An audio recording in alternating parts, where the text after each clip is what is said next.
Hey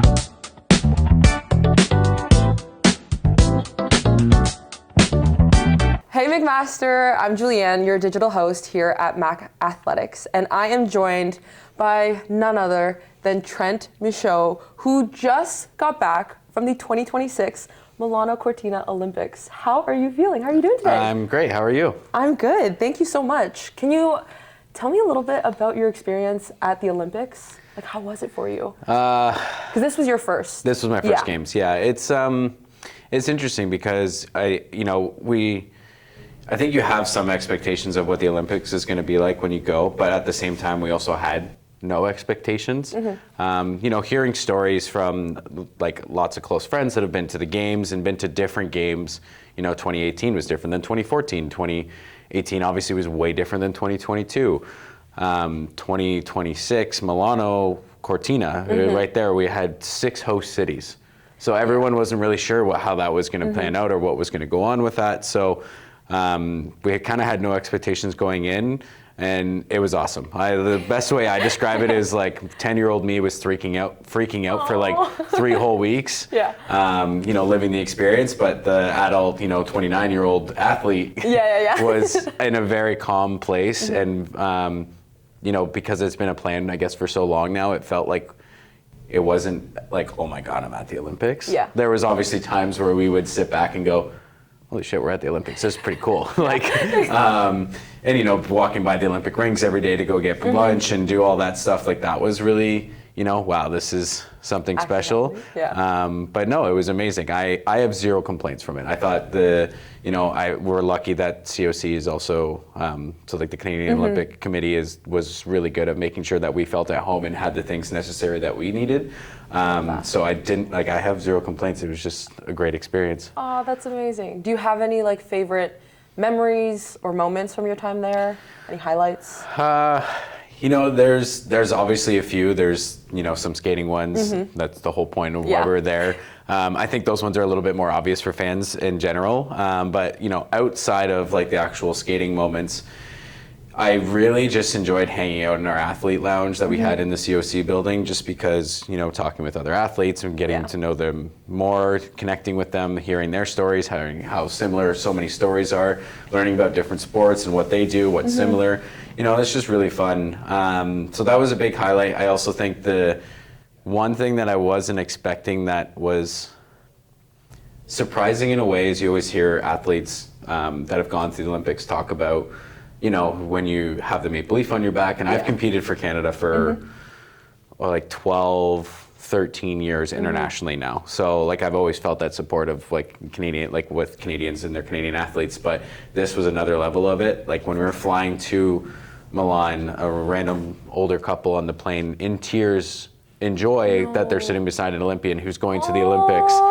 So cute. That's so cute. And not even knowing who it was. Yeah. It's not like they were like, oh my God, freaking out, this is Trennt Michaud, whatever. There was some instances of that and some of the instances of that since I've been home, but just the amount of joy and you can really see they're not just trying to fill up your cup or be oh my God, I just met an Olympian, this is so cool. They're really the amount of pride and proudness and joy that being an Olympian, I've seen other people just who have known my story or don't know my story. That part was and then the fans there with that, that I wasn't as ready for, which was, it was a really cool experience to have that. And it's just made that Olympic spirit, I guess, stay on from not just at the Olympics, but while I've been home, randomly in Costco, this happening, things so it's been really cool. I love that. Other highlights. Opening ceremonies was pretty sick. That's where it looked so cool. And it was a massive, massive stadium. So that was pretty cool, walking out with all of Team Canada and getting to be a part of that, and then watching Andre Pacelli sing live and sounding the exact same. He's so good. He's so good, and it was in Italy. It's just there's so much to love from it.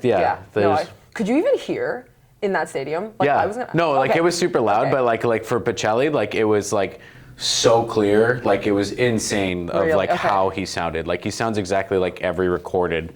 Oh, that's. And then get the cheers for him coming from obviously the home Italian crowd and everything. It was just that's definitely like a different level of highlight in a sense, but it was so cool. I love that. Is there any like food highlights, especially being in Italy?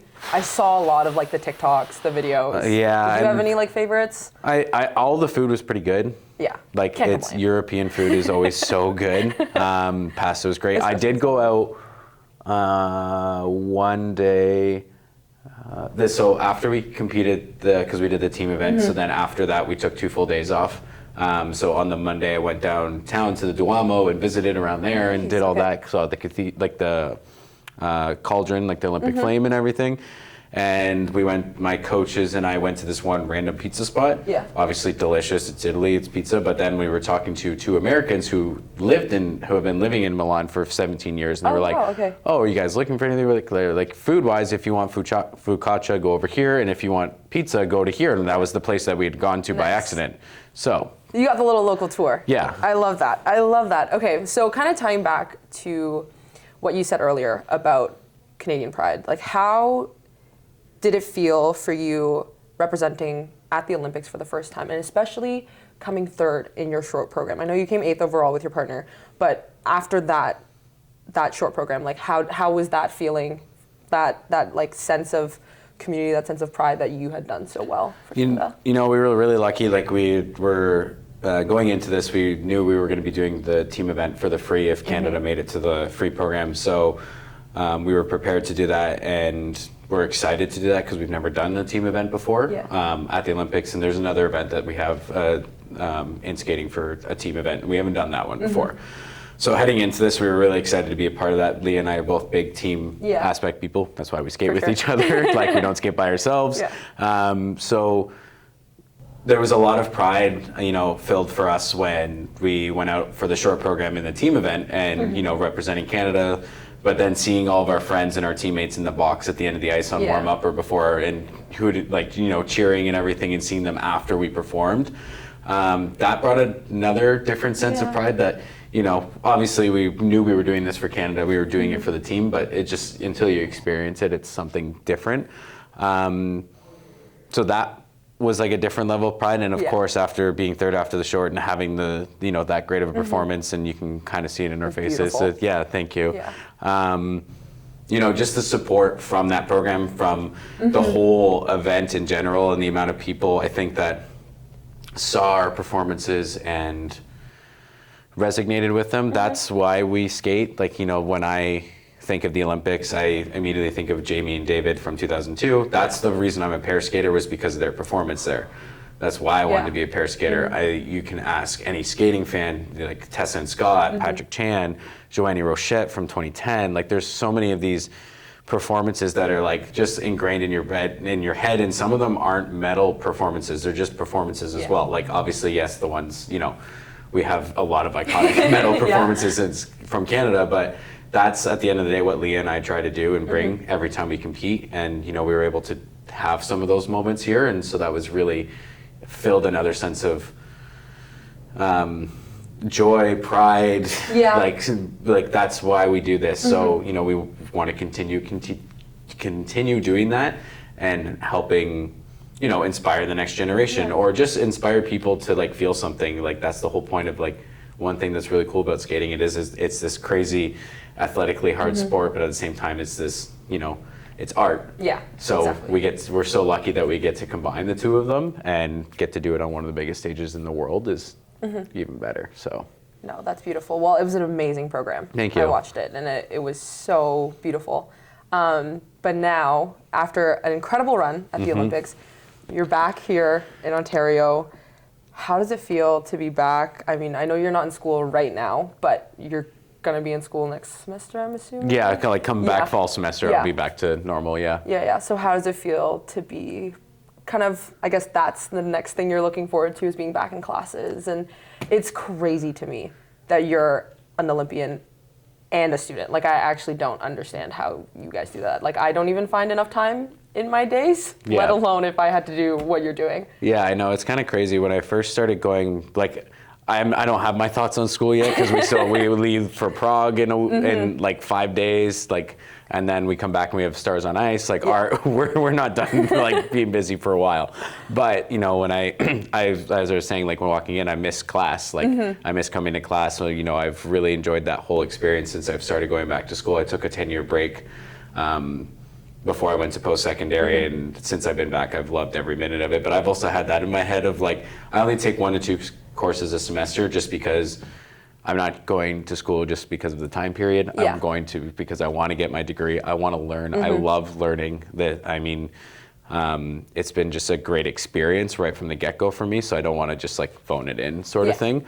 So I don't want to take too much on, and obviously skating is my number one priority, so I don't want them to affect each other too much, but there's a really great balance between that. But I've thought about that. My mom went to college with me as a newborn. Like my mom was 20 when she had me, so like she finished 2 years of college, and like me taking one course and doing skating, I was like, I don't know how the hell this woman pulled this off. Like, wow. Yeah, like, because even just from one course, like it's not like just your lectures, right? Like you have 5, 6, 7, 8 hours after that you have to deal with. So I'm finding a good balance right now with sport, but I was like, wow, like hats off to my mom even more so again back then. But 1000%. And so what made you choose Mac? Like why did you want to become like a Mac student? So when I'm originally from Brighton. Well, I'm a Quinte West boy. I was born in Belleville, grew up kind of like all over there, but I went to East Northumberland Secondary School in Brighton. And then when I was graduating, I did apply to schools right away, and I applied to Mac and Western. So Mac was always kind of one of the schools that I have always thought about going to right from the get-go when I was looking at university when I was younger. And then been living in Brantford for almost 10 years now. So when I was deciding, okay, I think I'm able to go back to school now, I'm lucky to have some funding that allows me to go to school, and having that like more wiggle room that I don't need to work constantly to fund my own skating, and wanting that balance of like, I wanted to start doing university again because I do want a degree, but you know, at some point in my life, like I would like to start on it, and just having a good balance with skating. So Mac obviously is not far from Brantford. I train in Brantford and Milton, so it's literally right in the middle. Just works out well schedule wise. And you know, Mac, like I said right away, I was one of the schools that I'd always considered going to. I mean, it's a beautiful campus. The classes are amazing. There's so many different programs. I think it can easily just go on and on about what great things there are with Mac. And if you're a student here, you understand. So, but since I've started, I cannot get over like how great the classes have been, how great the professors. I have not had a bad class yet or a bad experience. So I feel very lucky that I did pick Mac. So we were talking earlier, and you're in the social sciences program, and your thoughts on afterwards was psychology. So is that something you want to pursue alongside with skating afterwards? So I actually do want to be a strength and conditioning coach. So to be able to do that, I need a bachelor's degree to be able to write my NCSA course. So it can be in psychology, it can actually be a Bachelor of Arts of anything to be able to do this. But I'm kind of coming at it from a little bit more of like a holistical, more coach aspect approach. So that's why I think psychology will go really well hand in hand with that. So I have a lot of the other S&C knowledge from myself from being an athlete, and I'll still take those courses and stuff. And when I first came here, I had talked to my academic advisor about that, and they're like, as you get as your grades come in and everything, we can also talk to like the health science program and the kinesiology program about doing like some of your electives in some of those courses and stuff, like getting special permission. So hopefully we'll be able to do some of that just to have a little bit more of that integrated into it. But so I want to use that to just become a better coach for strength and conditioning or skating, or even, you know, as doors open, I could become a mental performance coach as well. So my tentative plan is strength and conditioning coach, but we'll see where it takes you. Love that. And you and Leah go to different schools. You're here at Mac, Leah goes to Guelph. How do you guys coordinate, manage that schedule of school, skating, like being in different places? It's a lot. It's a lot of management, but you know, we've been doing it for a few years now, so we're pretty good with it. Obviously, both her and I did not take classes this semester because first week of class was while we were at nationals, and then being gone for almost a month for the games and then coming back, and then we have Worlds this week, and then when we start tour is right during exam season. So we were like, maybe not this semester. But you know, it takes like right away when, you know, obviously different opening dates of like classes and stuff. So we'll both try to get on pretty early to at least see where the classes times might be, and then we kind of go from there of like, we both generally try to take evening courses, so that way it just frees up, so that way during the day, like we're like we do skating and then we go to school, like sort of thing. So for the most part it's worked out well that way. Like obviously we'll see as it continues, but yeah, like for I think the earliest classes both either of us have had so far has been like 3:30 or 4, so we're able to get like all of our training done before then, and then, which is also kind of nice because it's like athlete brain, click that off, and then it's also a good way to click the athlete brain off and not just be running in your head 100%. Like a little hamster. So I have a question out of curiosity though. I mean, you're training and then you're going to school. Have you ever been like, sorry, I can't make it to class. I'm training right now, but then just ended up like taking a nap or something, like using like. No, I will be honest. I have not used that. I have like come back from like I love going to lectures. Like I said, like I actually really like going to lectures. But there's only been like 1 or 2 times when I've like come home from an event and it's like the next day and I like am so exhausted that I've like. I can't do it, no. But for the most part, I've been lucky that most of my courses, like, all the professors have been super understanding, and I give them all my competitions. Like, we know all of our events, like, far enough out, so I give them to them, and they're like, yeah, work something out well, or, you know what I mean? So it's been great. They've been really helpful in that sense, but no, I haven't used it, like, as a real excuse. Well, I mean, the whole Maddie thing, like, kind of blew up, and she's like, hey, can I get an extension? So I'm curious if that's ever ever been a thing. I haven't had to use that one yet because, like I said, for the most part, I've been able to like be like, hey, this is all my events, and they're like either okay, this one you don't need to do, or love that. Like here, if you need an extension, let me know. But for the most part, I try to get it done so I don't have to worry about it when I get to a competition, because I'm not going to do school when I'm at a competition. Fair enough. If I'm going to be real, I know myself. Fair enough. Honestly, I wouldn't either. I'd be taking in the sights, the food, the experience, everything else. Then I do that now sometimes, even though. It's okay. It's allowed. It's life. Okay, so last couple questions for you. One, I saw you got an Olympic tattoo. I did, yeah. Can I see it? Yeah. Is that? Yeah, no, totally fine. You can show the camera? Yeah. Maybe that one? Yeah. It's pretty cool. Oh my God, that's sick. Oh my God. Did that hurt? No. No pain? No. How long did it take? It took about an hour total. Like from like here, from here over, it was like more painful. It's not pain, but like just more like experience. Yeah, go for it. Wow, that's so cool. Yeah.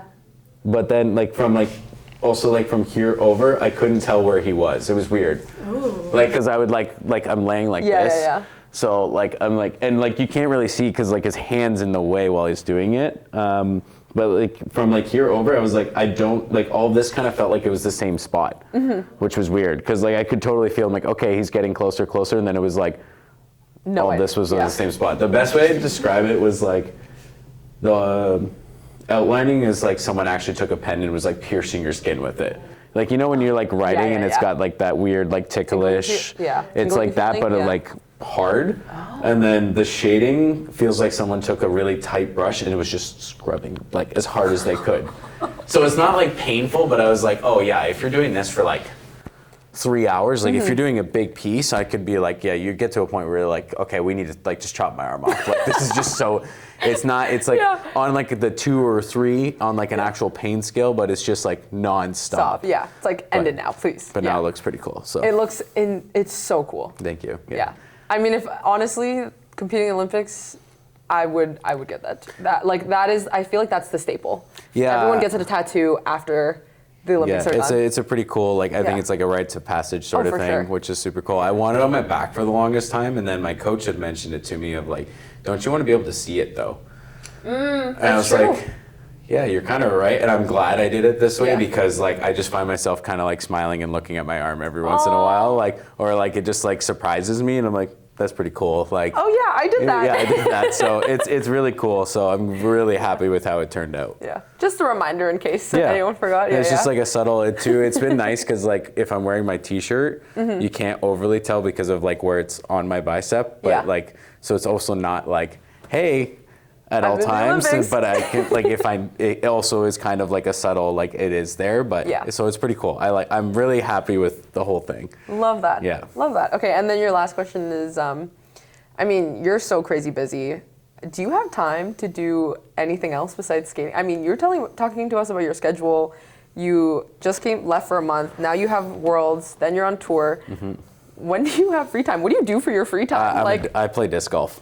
Okay, I saw that. Yeah. And I know you have a dog too. Yes, I have a dog. So I have a dog named Bilbo Puggins. He's just he's a little pug. So that's so cute. Yeah, he's awesome.